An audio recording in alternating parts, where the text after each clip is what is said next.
ओम श्री सरस्वत्यै नमः।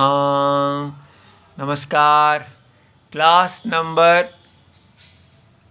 358 अष्टपंचादश अधिक त्रिशततमी कक्षा। और हम पिछले कुछ दिनों से पूर्व पर नित्य अंतरंग अपवादानाम उत्तरोत्तर बलीयः इस परिभाषा को देख रहे हैं और आज हम इसका भाग नंबर 6 देखेंगे जो अंतिम भाग है और बभूव की सिद्धि को देखेंगे। हमने ये देखा कि ये जो बभूव है ये बड़ा विचित्र इसमें एक कार्य हुआ है कि यहाँ पर 6 कार्य एक ही साथ पे आ गए हैं। तो उसमें यणादेश, द्विर्वचन, उवंग और गुण और वृद्धि और वुक, इस प्रकार ये सारे के सारे हमने कल देखा था कि ये सब के सब एक ही समय पे उपस्थित हो गए थे।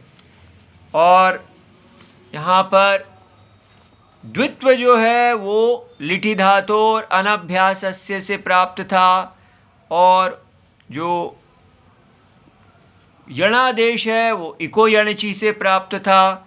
तो हमने ये जाना कि द्वित्व जो है वो नित्य है और यणादेश जो है वो पर है, इसलिए नित्य द्वित्व जो है वो यणादेश के ऊपर बलवत होगा।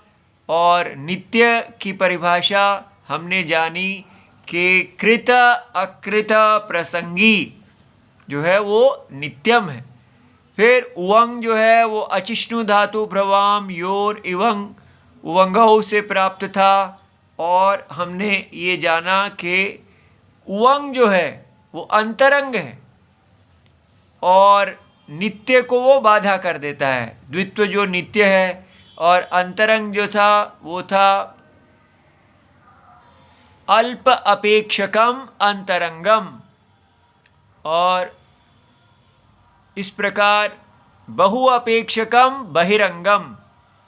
तो ऊत्व जो है वो अल्प अपेक्षकम होने से वो नित्य से अधिक बलवत हो गया। और फिर उवंग जो है उससे गुण जो सार्वधातुक अर्धधातुक योहो से प्राप्त था उसको गुण जो है वो बाधा कर दिया, क्योंकि पर गुर पर है और उवंग पर जो है वो पूर्व है। फिर गुणस्य अपवाद भूता वृद्धि, तो वृद्धि जो अचो निणिति से प्राप्त थी उसको वृद्धि ने गुण को का अपवाद कर दिया। और वुक जो भुवो वुक लुंग लिटोहो से प्राप्त था उसका वुक ने वृद्धि का अपवाद कर दिया। इस प्रकार ये हमने देखा। और इसके बाद जो बभूव की सिद्धि है वो अब हम देखने लगे हैं कि भू अ नल, तो इसमें वृद्धि क्योंकि ये यहाँ पर ण है तो अचो निणिति से वृद्धि प्राप्त है। और अचो निणिति कहते हैं कि अजंतस्य अंगस्य वृद्धि भवति णिति णिति च परतः। तो यहाँ पर अजंत अंग है और ये णित है, इसलिए यहाँ वृद्धि होनी चाहिए थी, इसकी अंग संज्ञा है। लेकिन एक और सूत्र है इंधि भवतेभ्याम च 1 2 6 लिट कित। और ये कहते हैं कि इंधि और भवती, इंधि जो है वो इंधि दीप्तौ भवादि गण का धातु है आत्मने, और ये पद, और दूसरा भू जो है ये भी भवादि गण का धातु है। तो इंधि और भवती इति एताभ्याम, ये दोनों जो हैं परो लिट प्रत्यय कित्वत भवति। तो ये इसलिए अचो निणिति यहाँ नहीं लग पाएगा, ये कित हो जाएगा। और क इत होने के कारण क नीति च 115 इको गुण वृद्धि के अनुवृत्ति आ रही है। वो कहता है कि गित, कित और ङित, कोई भी तीनों में से कोई भी इत हो निमित्ते इकहा स्थाने, इनके निमित्त से यदि इक के स्थान में ये गुण वृद्धि प्राप्नुतः, जो भी गुण वृद्धि प्राप्त होती है, तेना भवतः, तो इसलिए ये इंदी भवती भ्याम ने इसको कित कर दिया, इसलिए वृद्धि की प्राप्ति नहीं हुई।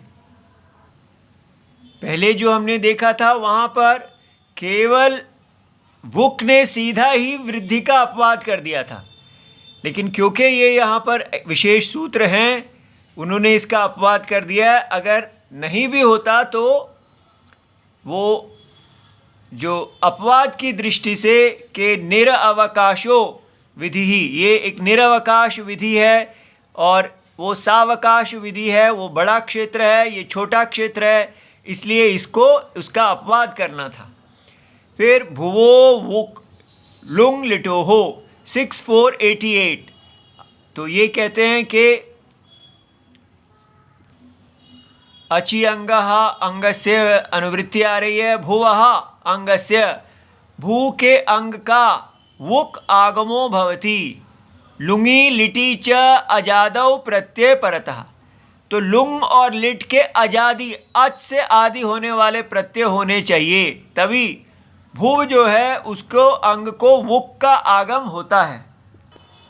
तो ये हमारा लिट है, लिटि भी है और अजादि प्रत्यय है, इसलिए वुक का आगम हो गया। लेकिन अब ये आगम पहले लगाएं या बाद में लगाएं, तो उसके लिए सूत्र है आद्यंतौ टकितौ 1145।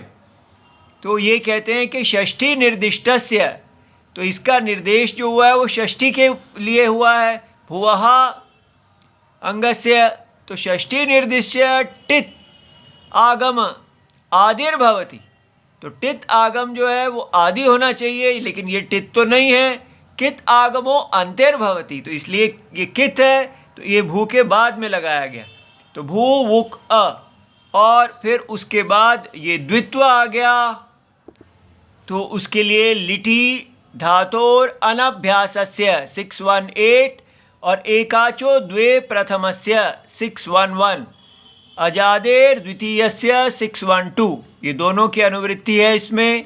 तो लिटि परतः, लिटि बाद में हो तो धातो हो, अवयवस्य अवयव का अनभ्यासस्य, वो ऐसा धातु जिसका पहले अभ्यास नहीं हुआ है, अभ्यस्त नहीं है, तो प्रथमस्य एकाचो द्वे, तो ये हमारा जो है इसका प्रथम एकाच जो है वो द्वे हो जाएगा, क्योंकि ये अजादि तो है नहीं, तो और जब ये द्वे हो जाएगा तो भू भू व अ रह गया, उक जो है वो इत हो गया, और फिर इसके बाद आ गया ह्रस्व 7459, अभ्यासस्य अंगस्य, अंगस्य अभ्यासस्य, अंग का जो अभ्यास है उसका ह्रस्व होता है, तो ये दीर्घ का ह्रस्व हो जाएगा भू और भूव अ। फिर अभ्यासे चर्च 8454, झलाम जश संहितायाम, अभ्यासे वर्तमानानाम झलाम चर आदेशो भवति चकारात् जश्च, और स्थाने अंतर तमः से सदृश तमः लगा के झल के स्थान में जश कर देंगे और ब हो जाएगा, तो ब अ भूव अ, तो बभूव, इस प्रकार ये जो बना। और उसमें बूक को अ लाने के लिए भवते हे लिटि अभ्यासस्य अंगस्य, भवते हे अंगस्य अभ्यासस्य अकारादेशो भवति लिटि परतः, तो ऊक अ हो जाएगा, फिर बभूव बन जाएगा। इति सर्वं शिवम प्रणाम।